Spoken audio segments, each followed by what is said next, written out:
Keeping Up with Jones, the Lonnie Jones podcast adventure, is sponsored by us. What? We sponsor ourselves? Is that even legal? Check us out on Amazon. You can have access to the titles of Pedagogue, the youth ministry book by Lonnie Jones, Cognitive Spiritual Development, a Christ-centered approach to spiritual self-esteem, Grappling with Life, Controlling Your Inside Space, a small essay using the principles of Brazilian Jiu-Jitsu to talk about psychological and emotional self-defense, If I Were a Mouse, a children's book written and illustrated by Lonnie Jones, and then The Selfish Reel, a very short story about a decision. Also, you can check out our YouTube channel to see archived lessons and presentations from across the country, some videos with rope tricks and knots. Don't forget to visit the Facebook page 550 Guys to learn about the little rope men that we make and that we invented and that we make. And then be sure to click like, subscribe, and share. This is Keeping Up with Jones, the Lonnie Jones podcast adventure. The Jack Zorn Scholarship is named after the founder of Lads to Leaders, who is also a Faulkner alumnus. This scholarship is meant to help address the minister shortage in the churches of Christ. It provides a completely free tuition to qualified students who are majoring in either Bible or ministry and are committed to becoming a minister after graduation. Applicants who have been accepted for admission and completed all scholarship requirements by December the 15th each year will receive priority consideration. You can apply for this at faulkner.edu and click Apply Now. Faulkner.edu, click Apply Now. Or for more information and a review of the requirements, visit faulkner.edu/Zorn, Z-O-R-N, faulkner.edu/Zorn, or contact admissions at faulkner.edu. Faulkner University is a sponsor of Keeping Up with Jones, the Lonnie Jones podcast adventure.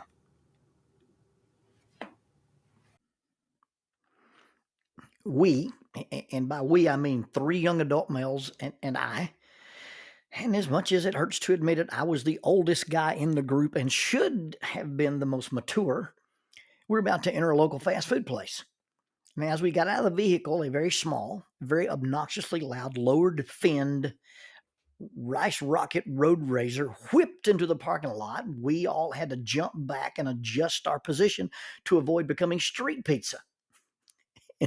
And then the driver emerged, and he was dressed in some type of jersey and probably a fraternity, judging by the Greek symbols on the sleeves and the one prominently displayed Greek symbol right around his abdomen. But across the front of his chest was the word Master Dog.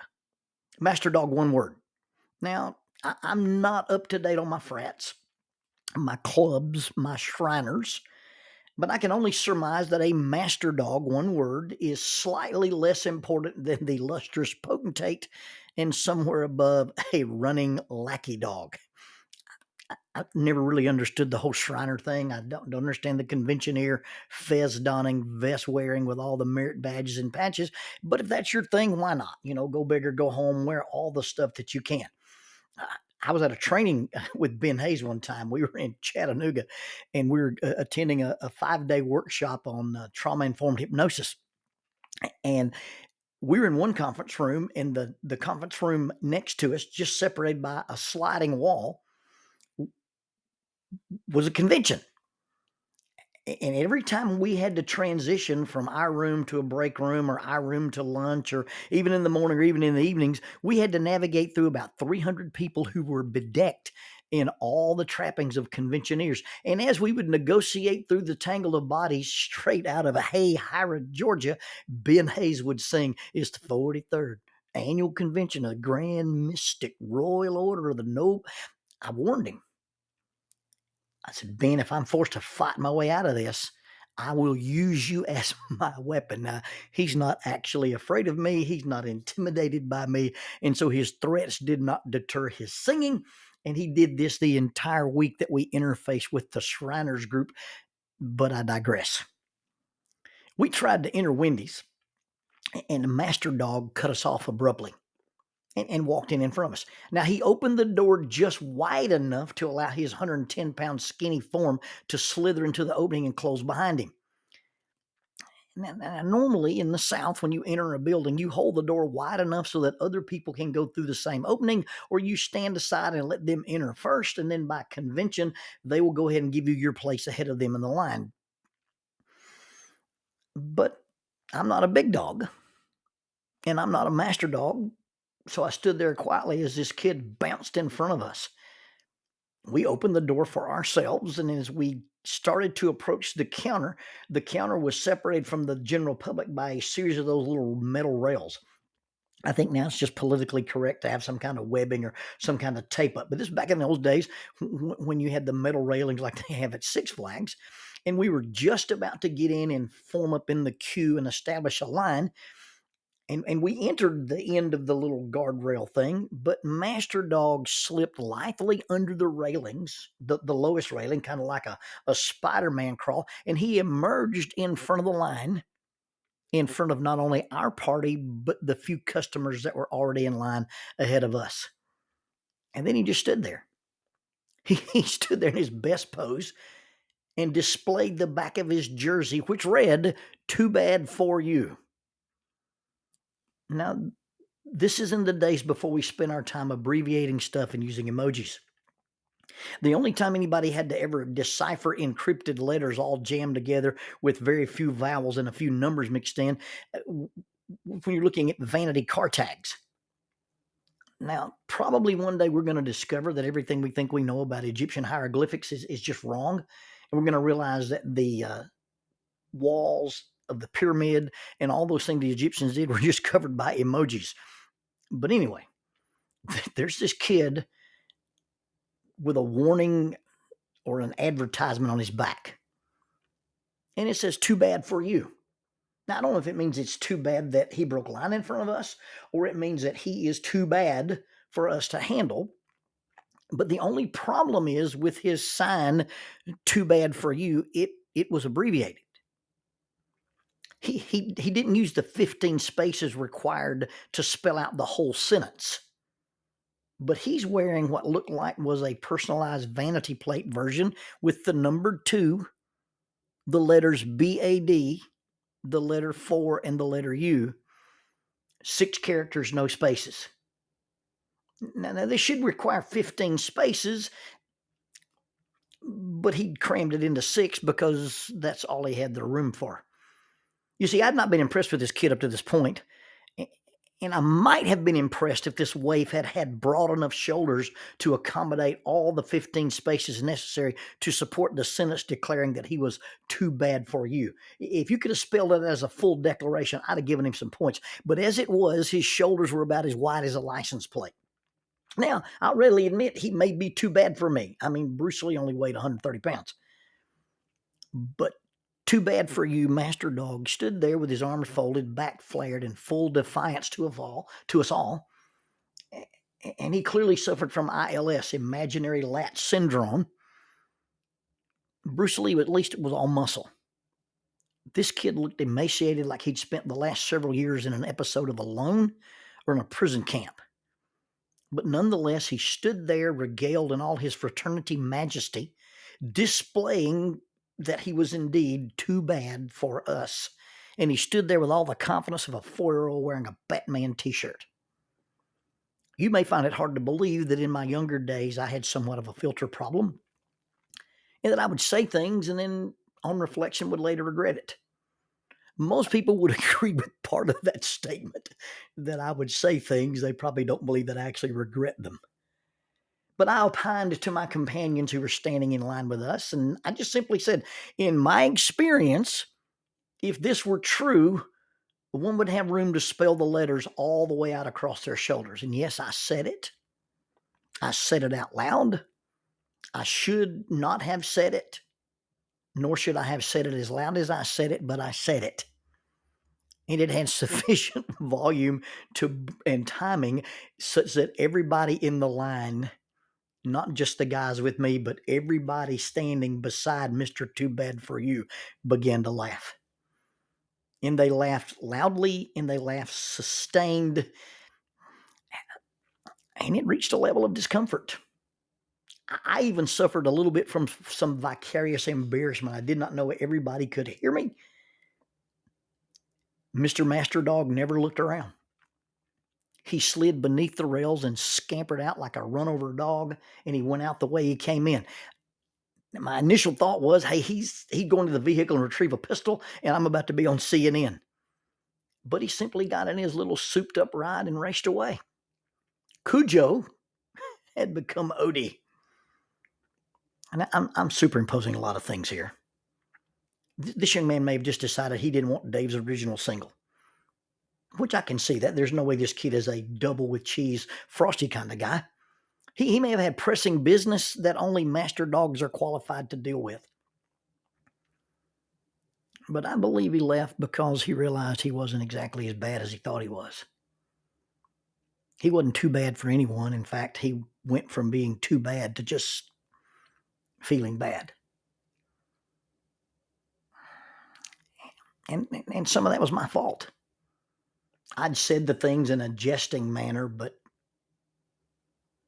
I'd humiliated him. I'd embarrassed him.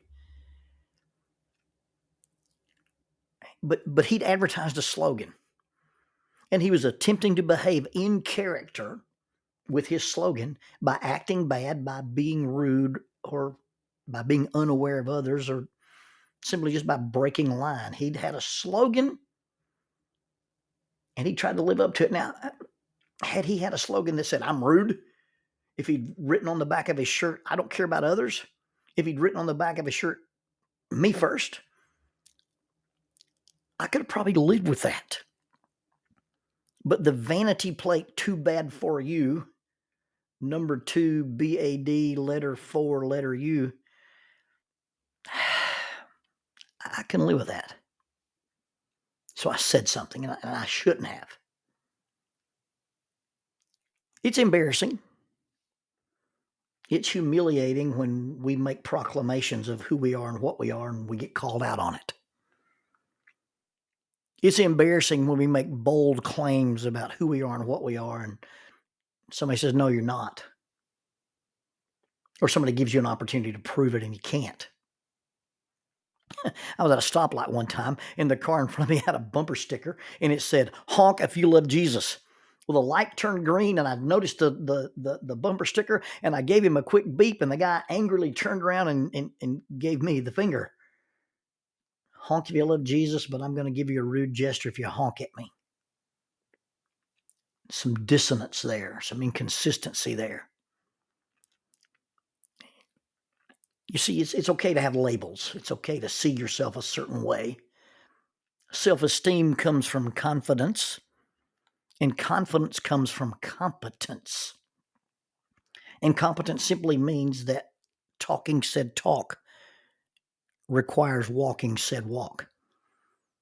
Or as Marcus Hendricks used to say, everybody wants to be a gangster until they are forced to participate in requisite gangster activities. Now, that's not exactly how Marcus would say it, but you get the drift. I read an article one time about a guy who promoted himself to black belt because he thought he deserved it. He recognized nobody in his gym, his teacher, the guys he worked out with, didn't recognize that, but he decided that he deserved. So he gave himself a black belt, and then every time he goes into a tournament at the black belt level, he gets exposed. He's not too bad for anybody. He's just bad. If I wear a label on my shoulders that I'm this or that, but by action, response, inaction, or lifestyle, it proves to be inconsistent with that declaration, then I believe some embarrassment is in order and some adjustment would need to be made. You see, for example, the back of your jersey says, I love my spouse. I love my God. I love my kids. I love my country. I am a Christian. And if you have those things written across your back and we stood behind you and watched you, could you remain standing there? Would you have to leave because you were embarrassed?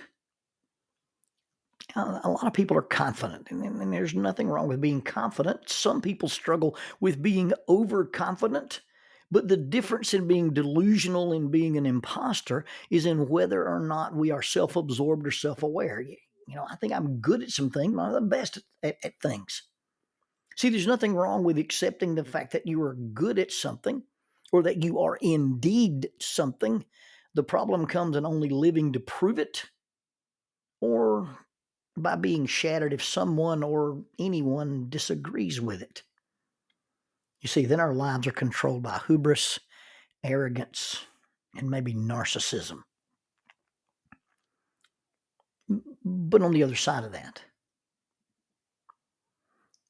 I think worse than living with this false sense of something that you are, as far as pride and hubris and arrogance and narcissism, what if it's the opposite of that? What if you've been given a label to wear, or you've adopted a label because of something you did not do, or failed at doing, or because someone failed you, or simply because of what happened to you? What if you have this label across your shoulder and you wear it, and although you wear it and it feels true, what if it's just not true? You see, this is the opposite of hubris and pride and arrogance and narcissism. It's not even about humility. This is about being humiliated. You see, having failed doesn't mean you're always a failure. Having lost does not make us permanent losers.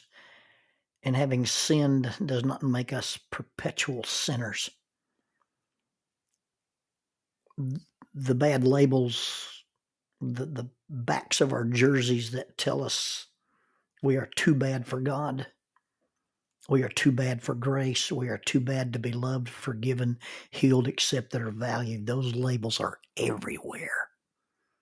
Those jerseys are available for us to just pick up and don and carry the rest of our lives.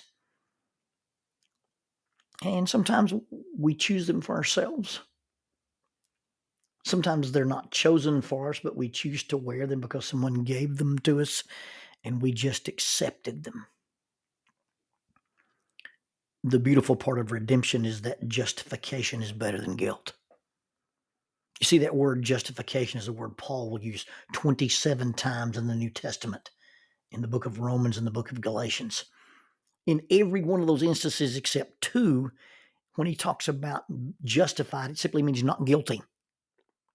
And in the two exceptions, the way it's worded means you are made right or made righteous. And I'm not talking about a false label, but I'm talking about a label that someone more important than anybody you know gave you. The label comes from God. You see, I found in one of Lonnie Beth's old Bibles, she'd written in the margins, and beside Romans chapter 4, verse 17, she wrote in that little girl's handwriting, my dad's favorite verse. And the verse paraphrased is God, who gives life to the dead and calls things that are not as though they were. This is not God allowing us to call ourselves perfect or elite or better than someone else. This is where God takes the weak and they are called strong.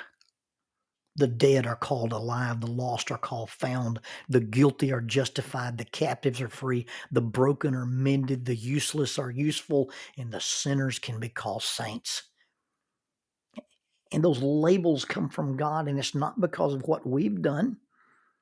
And it's not because of what was done to us. But rather what was done for us. If you know that, you're very blessed indeed.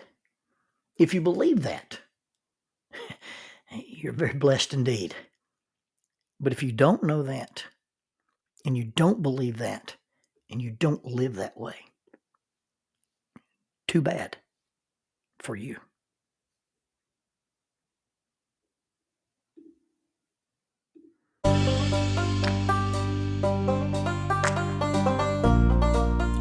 Using the tool of shortwave radio, World Christian Broadcasting literally covers the world every day with the gospel. They use two large curtain antennas. One is located in Anchor Point, Alaska, and the other in Madagascar. They send out messages that are recorded at their international home in Franklin, Tennessee. They make available 40 hours of broadcast every day. The broadcasts are made in English, Chinese, Russian, Spanish, Portuguese, Korean, English for Africa, and Arabic. They would love for your group to visit them. You can bring your ladies group, your youth group, or your men's group. Just give them a call at 615-371-8707. 615-371-8707, or you can go to 3Ws and a dot, worldchristian.org, find the donate here button, and make a financial contribution to support this work that literally covers the world every day with the gospel. World Christian Broadcasting, in cooperation with Keeping Up with Jones, the Lonnie Jones podcast adventure.